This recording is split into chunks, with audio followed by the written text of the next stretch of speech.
الحمد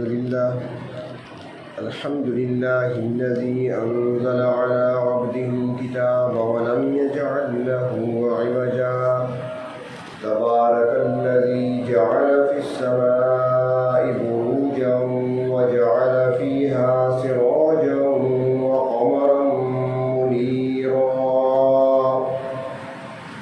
وأشهد أن لا إله إلا الله وحده لا شريك له وأشهد أن سيدنا ومولانا محمدا عبده ورسوله أما بعد فأعوذ بالله من الشيطان الرجيم بسم الله الرحمن الرحيم وإذا سألك عبادي عني فإني قريب أجيب دعوة الداع إذا دعان فليستجيبوا لي وليؤمنوا بي لعلهم يرشدون صدق الله مولانا العظيم مولاي صل وسلم دائما أبدا على حبيبك خير الخلق كلهم قابل احترام بزرگوں اور عزیز دوستوں، سن 1442 ہجری کے رمضان المبارک کا آخری جمعہ ہے۔ آپ کے سامنے سورۃ بقرہ دوسرے پارے کی ایک آیت تلاوت کی ہے، جس کو اللہ رب العزت نے رمضان کے روزوں کی فرضیت اور ماہ رمضان کی فضیلت کے ساتھ ہی بیان فرمایا ہے۔ تو اس آیت کو نزول قرآن سے، ماہ رمضان سے اور روزوں سے ایک خاص نسبت ہے، تو اسی مناسبت کو سامنے رکھتے ہوئے اس آیت کو آپ کے سامنے پڑھا گیا۔ اس آیت میں پروردگار عالم کیا فرماتے ہیں؟ ابھی آپ حضرات نے تراویح میں قرآن پاک سنا ہے، الف لام میم سے شروع ہوا، والناس پہ مکمل ہوا، کہیں پہ ہو چکا مکمل، کہیں ہونے والا ہے، لیکن یہ آیت تقریباً پڑھی جا چکی ہے کیونکہ دوسرے پارے میں ہے، لیکن ہم نے کبھی قرآن حکیم کو سمجھنے کی کوشش نہیں کی۔ اللہ تبارک و تعالی ہم سے کیا ارشاد فرما رہے ہیں اور کتنی حکمتیں ہیں، ایک ایک جملے کے اندر، ایک ایک لفظ کے اندر کیا کیا حکمتیں پوشیدہ ہیں۔ اس آیت میں ارشاد فرمایا اللہ تبارک و تعالی نے اپنے محبوب نبی کریم جناب محمد رسول اللہ صلی اللہ علیہ وسلم کو خطاب کرتے ہوئے اذا سألک عبادی عنی، اور جب میرے بندے آپ سے میرے بارے میں پوچھیں، سوال کریں۔ کیا مطلب پوچھنے کا؟ کہ ہم نے رب سے ملنا ہے، وہ کہاں ملے گا؟ اللہ تعالیٰ فرماتی ہے میرے محبوب اگر جب میرے بندے آپ سے میرے بارے میں پوچھیں، سوال کریں، تو فرمایا کہ آپ ان کو بتا دیں کہ انی قریب، بے شک میں بہت قریب ہوں تمہارے۔ اب دیکھیں اس جملے کے اندر حکمت کیا ہے۔ پہلی بات تو یہ ہے کہ اللہ تبارک و تعالیٰ کے کلام کو سمجھ سمجھ کر پڑھنا چاہیے، سوچ سوچ کر پڑھنا چاہیے، لیکن یہ بھی ایک یاد رہے کہ فتنوں کا دور ہے، اپنے اکابرین کے ترجموں کو ہی پڑھا کریں، اپنے ہی بزرگوں کی نسبتوں کا خیال رکھیں، انہی کے دامن کو پکڑے رکھیں، ورنہ گمراہی کا خطرہ ہے۔ آج کل تو تفسیر برائے ہو رہی ہے، جو دماغ میں آیا وہ تفسیر میں لکھ دیا، ایسا نہیں ہے۔ تو اللہ تبارک و تعالیٰ فرماتی ہے اذا سألک عبادی، میرے محبوب آپ سے جب میرے بندے میرے بارے میں سوال کریں، میرے بارے میں پوچھیں۔ یہاں پر اللہ رب العزت نے جو لفظ استعمال فرمایا اذا، جب، اس بات کو سمجھے، لفظ کون سا؟ اذا، جب۔ ایک اور لفظ بھی استعمال ہوتا ہے نا ہمارے یہاں، مثلا میں کسی سے کہہ دوں کہ اگر کوئی میرے بارے میں پوچھے تو میرا بتا دینا کہ اس وقت مسجد میں ہوں، جملہ ہے نا جی۔ اگر کوئی میرے بارے میں پوچھے تو مجھے بتا دینا کہ میں مسجد میں ہوں۔ اور ایک جملہ یوں بنتا ہے کہ جب میرے بارے میں کوئی پوچھے تو بتا دینا کہ میں مسجد میں ہوں۔ اب فرق کیا ہے؟ فرق یہ ہے کہ جہاں پر اگر آتا ہے اس میں شک پایا جاتا ہے، ہو سکتا ہے کوئی نہ پوچھے، ہو سکتا ہے کوئی نہ پوچھے، اور یہ بھی ہو سکتا ہے کوئی پوچھ لے۔ اگر کوئی پوچھ لے تو بتا دینا مسجد میں ہوں، نہ پوچھے تو بات ہی اور ہے۔ اور جب لفظ آئے گا جب، جب میرے بارے میں کوئی پوچھے تو اس میں یقین پایا جاتا ہے کہ آپ سے ضرور میرے بارے میں پوچھا جائے گا، تو بتا دینا کہ میں مسجد میں ہوں۔ اللہ رب العزت نے یہاں پر اگر کا لفظ استعمال نہیں فرمایا، جب کا لفظ استعمال فرمایا۔ اللہ تعالیٰ بتا رہے ہیں میرے بندو تم جہاں بھی گھوم رہے ہو مجھے بھول چکے ہو، میں تمہارا انتظار کر رہا ہوں، میں تمہارے انتظار میں ہوں، میں تمہارے انتظار میں ہوں اپنی رحمتوں کو لے کر۔ اس لیے فرمایا محبوب جب میرے بندے جب بھی پوچھے، سوال کریں میرے بارے میں تو آپ انہیں بتا دیں میں قریب ہوں۔ اور یہ قریب کا جو لفظ ہے نا جی عربی زبان میں، اس کا معنی بھی ایسا ہی ہے۔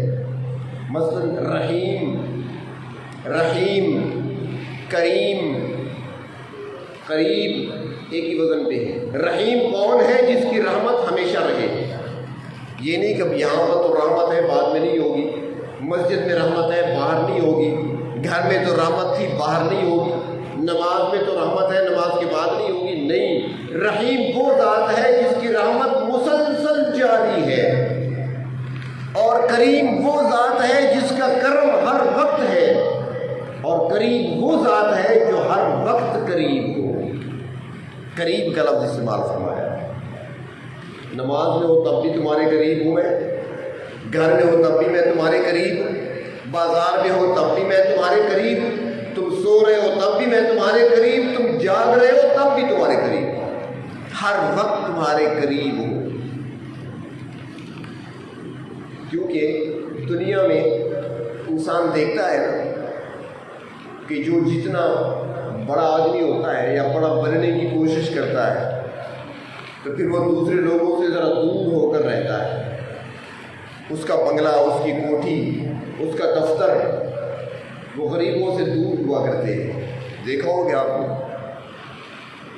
وہاں پر گارڈز کھڑے ہوتے ہیں، آپ اس لائن کو، اس پٹی کو کراس ہی نہیں کر سکتے کہ یہاں پر بڑا آدمی رہتا ہے، آپ یہاں اس طرف نہیں آ سکتے۔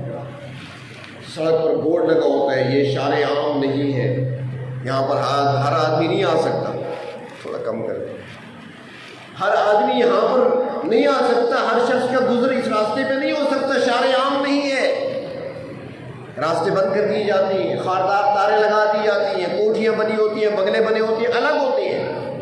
تو انسان دیکھتا ہے کہ دنیا میں بڑے لوگ اور بڑے آدمی جو اپنے آپ کو کہتے ہیں، ان کی کوٹھی، ان کا بنگلہ ہم سے دور ہوتے ہیں، وہاں تک پہنچنے میں دقت اٹھانی پڑتی ہے، وہاں تک پہنچنے میں مشکل پیش آتی ہے، راستے میں تلاشیاں دینی پڑتی ہے، سفارش تلاش کرنی پڑتی ہے، رشوت دینی پڑتی ہے، تب جا کر کئی وقت ملتا ہے اور ملاقات ہوتی ہے۔ تو پروردگار عالم جو کائنات کے رب ہیں، وہ پروردگار جو بادشاہوں کے بادشاہ ہیں، وہ ذات جو اکبر ہے، تمام سے بڑی ذات ہے، سب سے بڑی ذات ہے، اس کی کوٹھی کہاں ہوگی، اس کا دفتر کہاں ہوگا، اس کا بنگلہ کہاں پہ ہوگا، کس راستے سے چل کر وہاں پہ جا سکتے ہیں، کس کی سفارش سے وہاں چل کر جا سکتے ہیں۔ تو اللہ نے فرمایا کہ دنیا میں لوگوں نے یہ دیکھا ہے، اب اگر میرے بارے میں جب آپ سے پوچھنے لگے اذا سألک عبادی عنی، میرے بارے میں اگر پوچھیں کہ ہم نے رب سے ملنا ہے،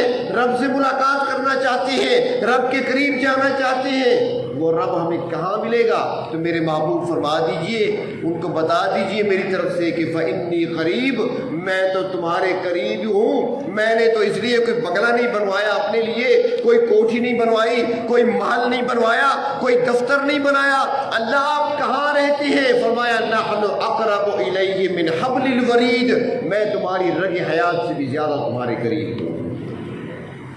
دل کے آئینے میں ہے تصویر یار، جب ذرا گردن جھکائی تو دکھائی دی۔ تو فرمایا کہ میرے محبوب جب آپ سے سوال کریں میرے بندے میرے بارے میں، اب یہاں پر دیکھیں ایک ایک لفظ میں سے پیار ٹپک رہا ہے، ایک ایک لفظ میں سے محبت ٹپکتی ہوئی نظر آتی ہے۔ پہلی بات تو فرمایا اذا، جب آپ سے پوچھیں، مطلب یہ تھا کہ وہ ضرور پوچھیں گے۔ سالہ کا آپ سے پوچھیں، آپ سے سوال کریں۔ اب یہ سالہ کا جو ہے نا واحد کا صیغہ ہے، یعنی ایک بار آپ سے پوچھ لیں۔ جب بھی میرے بندے ایک بار آپ سے میرے بارے میں پوچھ لیں، ایک ہی بار سوال کریں، ایک ہی بار پوچھیں ہم نے رب سے ملنا ہے، کہاں ملے گا؟ جواب کیا آیا؟ فَإِنِّي قریب، محبوب سوال تو ایک بار کیا جائے گا، میری قربت ہمیشہ کے لیے ہوگی، میں اس وقت بھی قریب رہوں گا، بعد میں بھی قریب ہوں گا، میں ہر وقت اس کے قریب ہی ہوں گا۔ سوال ایک بار۔ اور دوسری بات فرمایا کہ عبادی، میرے بندے،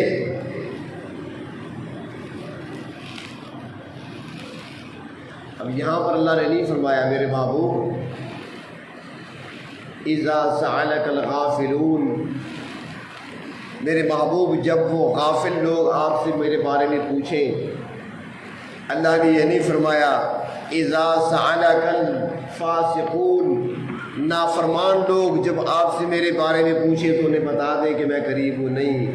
فرمایا میرے محبوب اذا سألك عبادی، جب میرے بندے آپ سے پوچھیں، وہ مجھے بھول چکے ہیں، وہ غلط راستے پر چل پڑے ہیں، میں تو انہیں نہیں بھولا، ہے تو میرا بندہ ہے، تو پھر بھی میرا بندہ نا، میں تو پہچانتا ہوں اسے، وہ مجھے بھول چکا ہے، اس نے میرا در چھوڑ دیا، اس نے کسی اور کو اپنا ٹھکانہ کہیں اور بنا لیا، مجھے بھول بیٹھا ہے، میں تو نہیں بھولا، عبادی ہیں تو میرے بندے، میں جانتا ہوں اپنے بندے کتنی محبت پائی جاتی ہے، اور یہی محبت تو ہے نا۔ رب تعالیٰ قرآن حکیم میں مختلف مقامات پر شکوے بھی کرتے ہیں، اپنے بندوں سے شکوہ بھی کرتے ہیں۔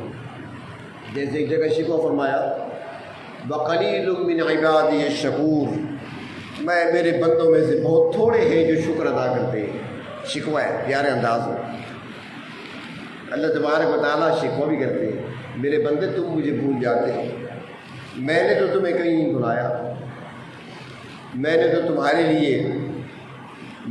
تمہارے لیے تورات کو نازل کیا تھا، میں نے تمہیں اپنے تک پہنچنے کے لیے راستہ دکھانے کے لیے زبور بھیجی، میں نے تو تمہاری طرف انجیل کو بھیجا تھا، میں نے تو تمہاری طرف موسیٰ کو عیسیٰ کو بھیجا، میں نے تمہاری ہدایت کے لیے ابراہیم، اسماعیل، اسحاق اور یعقوب کو بھیجا، میں نے تمہاری رہنمائی کی خاطر ایوب کو بھیجا، سلیمان کو بھیجا، داؤد کو بھیجا، شعیب کو بھیجا، میں نے تمہاری رہنمائی کے لیے ادریس کو بھیجا، نوح کو بھیجا، موسیٰ کو بھیجا، عیسیٰ کو بھیجا اور یوشع کو بھیجا، میں نے تو انبیاء کا سلسلہ جاری فرمایا۔ اے میرے بندے، میں نے تجھے اپنا بنانے کے لیے اپنے محبوب کو تمہارے پاس بھیجا، میں نے تمہیں راستہ دکھانے کے لیے اپنے کلام قرآن کی صورت میں تمہارے پاس بھیج دیا، آؤ تمہارے لیے ہدایت اسی کے اندر موجود ہے، اس پر عمل کرو، مجھ تک پہنچو گے۔ میرے بندے، میں نے تمہیں کبھی نہیں بھلایا، میں نے تمہیں ہمیشہ یاد رکھا ہے، اور یاد بھی ایسا رکھا کہ جب رات ہوتی ہے، دنیا سو جاتی ہے، دنیا نیند کی وادیوں میں ہوتی ہے، میرے بندے میں میری رحمتیں تو اس وقت بھی پکار کر کہہ رہی ہوتی ہیں حل من مستغفر، ہے کوئی معافی مانگنے والا کہ اس کو معاف کر دوں، ہے کوئی سوال کرنے والا کہ اس کا دامن بھر دوں۔ میرے بندے ہفتہ گزرتا ہے، جمعے کی رات آتی ہے، میں اور کھڑکیاں رحمت کی کھول دیتا ہوں، اس کے بعد شب برات میں نے بھیجی، میں رحمتوں کے ساتھ تمہارا انتظار کرتا رہا، رمضان کا مہینہ بھیجا، میں رحمتوں کے ساتھ تمہارا انتظار کرتا رہا، ليلۃ القدر کو تمہارے پاس بھیجا، میں تمہارا انتظار کرتا رہا، عید کی رات آئی اور وہ رات جس رات کروڑوں کی تعداد میں انسانوں کی بخشش ہوتی رہی، اے میرے بندے میں اس وقت بھی رحمتوں کے ساتھ تمہارا انتظار کرتا رہا، تم مجھے بھول چکے ہو، میں تمہیں پھر بھی نہیں بھولا۔ اذا سألک عبادی، محبوب جب آپ سے میرے بندے پوچھے، چاہے وہ غفلت میں پڑے ہیں، وہ مجھے بھول چکے ہیں، لیکن میں جانتا ہوں کہ بندے میرے ہیں۔ کتنے پیار سے خطاب ہے، اور فرمایا کہ فإنی قریب، بے شک میں قریب ہوں، اور یہ قربت عارضی نہیں ہے، یہ قربت وقتی نہیں ہے، یہ قربت ہمیشہ کے لیے ہے، ہر وقت تمہارے قریب ہوں، ہر لمحہ تمہارے قریب ہوں، ہر گھڑی تمہارے قریب ہوں۔ اور آگے فرمایا کہ صرف یہ نہیں کہ میں تمہارے قریب ہوں، بلکہ فرمایا کہ اجیب دعوت الداع اذا دعان، پکارنے والے کی پکار کو میں سنتا ہوں، اجیب جواب دیتا ہوں، جب پکارنے والا مجھے پکارتا ہے۔ کتنا عجیب جملہ ہے۔ یہاں پر بھی آپ دیکھیں عربی زبان میں یہاں پہ ہوتا ہے نا کہ میں جواب دے رہا ہوں، میں جواب دیتا ہوں ابھی، تو اس کے لیے لفظ استعمال ہوتا ہے استجیبو، استجیبو، جواب دیتا ہوں۔ لیکن یہاں پر استجیبو نہیں فرمایا، اجیبو، استجیبو نہیں فرمایا، اجیبو۔ تو کیا فرق ہے؟ اجیبو کا معنی ہے جواب کے اندر ٹھہراؤ نہ ہو، بلکہ وہ جواب جو مسلسل دیا جا رہا ہو۔ جواب سے مراد وہ جواب اجیب ہو، وہ جواب جو تسلسل کے ساتھ دیا جا رہا ہو۔ نہیں سمجھے آپ؟ مثال کے طور پر فرمایا نا کہ پکارنے والا جب پکارتا ہے تو اس کو جواب ملتا ہے۔ پکارنے والے نے کیا پکارا؟ اللہ مجھے روزی چاہیے، اللہ مجھے رزق چاہیے۔ پڑھتے ہیں نا لوگ وظیفے، بیٹھ کر وظیفہ پڑھ لیا، اللہ سے مانگ لیا، دعا کر لی، اللہ سے مانگ لیا، اللہ میرے لیے روزی کے دروازے آپ کھول دیجئے۔ اب اس نے دعا مانگی تو دعا تو مانگی، رزق کا دروازہ کھل گیا، ملازمت کے آرڈر آ گئے، یا کوئی کاروبار چالو ہو گیا، اس کا کام چل پڑا۔ اب جب کام چل پڑتا ہے تو انسان وہ دعا بھول جاتا ہے۔ وظیفہ مکمل ہو گیا، کام مکمل ہو گیا، کیوں ہو گیا؟ مقصد پورا ہو گیا نا، ملازمت چاہیے تھی وہ تو مل گئی، کاروبار چلانا تھا وہ چل پڑا۔ تو اب اس نے جو مانگا تھا نا ایک بار، تو اب ملازم کو تنخواہ کیا ایک بار ملتی ہے؟ ہر مہینے ملتی ہے نا، پھر اضافے بھی ہوتے ہیں، انکریمنٹس بھی لگتے ہیں، ترقیاں بھی لگتی ہیں، ہر مہینے اضافہ، ہر سال اضافہ بھی ہوتا ہے، تنخواہیں بڑھتی بھی چلی جاتی ہیں، چل رہی ہے تنخواہ، چل رہی ہے۔ اس نے مانگا کتنی بار تھا؟ ایک بار۔ فرمایا کہ جب میرے بندے مجھ سے ایک بار مانگتے ہیں تو پھر میں اس کو جواب کیا دیتا ہوں؟ وہ نعمت جو مانگی ہے وہ دیے چلے جاتا ہوں۔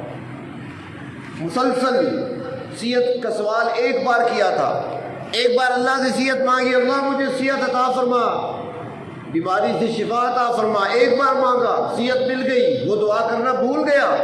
فرمایا میری طرف سے جواب کیا آتا ہے؟ میری طرف صحت مل رہی ہے، وہ سو رہا ہے تو بھی صحت میں ہے، وہ جاگ رہا ہے تو بھی صحت میں ہے، وہ چل رہا ہے تو بھی صحت میں ہے، وہ ڈیوٹی کر رہا ہے تو بھی صحت میں ہے، وہ کھا رہا ہے تو بھی صحت میں ہے، ہر حال میں صحت اس کو مل رہی ہے۔ سوال ایک بار کرتے ہیں، جواب تسلسل کے ساتھ دیے جا رہا ہے۔ وہ کریم ذات ہے، اس لیے تو قرآن حکیم میں فرمایا نا، یا ایھا الانسان ما غرک بربک الکریم، اے انسان کس چیز نے ایسے کریم رب سے تمہیں دھوکے میں ڈال رکھا ہے؟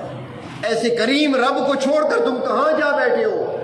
ایسے کریم کے دروازے کو چھوڑ کر تم کہاں چلے گئے ہو؟ آؤ نا اس دروازے پر، رب کے سامنے آؤ، یہاں پر مانگو اس سے اسی کے ساتھ اپنے تعلق کو جوڑو اور مضبوط کرو۔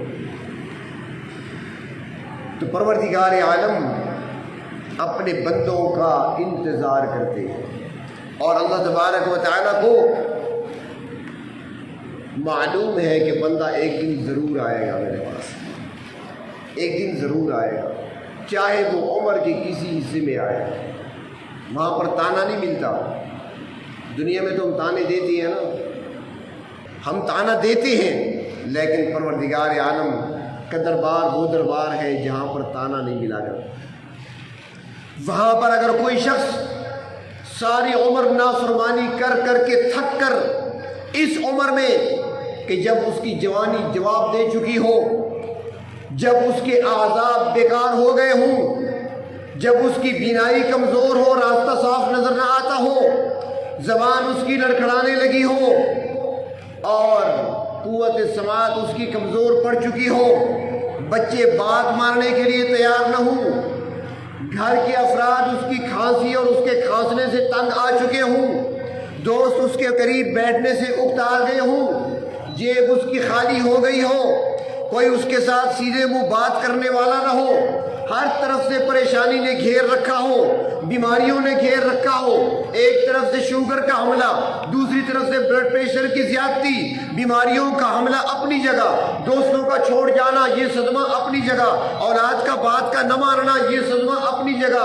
بیوی کا چھوڑ جانا یہ صدمہ اپنی جگہ، سب کا جو اپنے تھے، جو قریب والے تھے، اب ان کا دور ہو جانا یہ صدمہ اپنی جگہ۔ جب یہ سارے صدموں سے دوچار یہ شخص سفید ریش، ہاتھ میں لاٹھی پکڑے ہوئے، گردن جھکائے ہوئے اور جھکی ہوئی کمر کے ساتھ جب پروردگار عالم کے سامنے آتا ہے اور ہاتھ پھیلا کر کہتا ہے یا اللہ، اے میرے کریم پروردگار، رب تعالیٰ فرماتے ہیں میرے بندے کہو کیا کہنا چاہتے ہو، کہو کیا کہنا چاہتے ہو، سب تمہیں ٹھکرا چکے ہیں، لیکن یہ وہ در ہے جہاں تمہیں ٹھکرایا نہیں جائے گا، یہ وہ در ہے جہاں سے خالی ہاتھ واپس نہیں جاؤ گے، دامن تمہارا بھر دیا جائے گا۔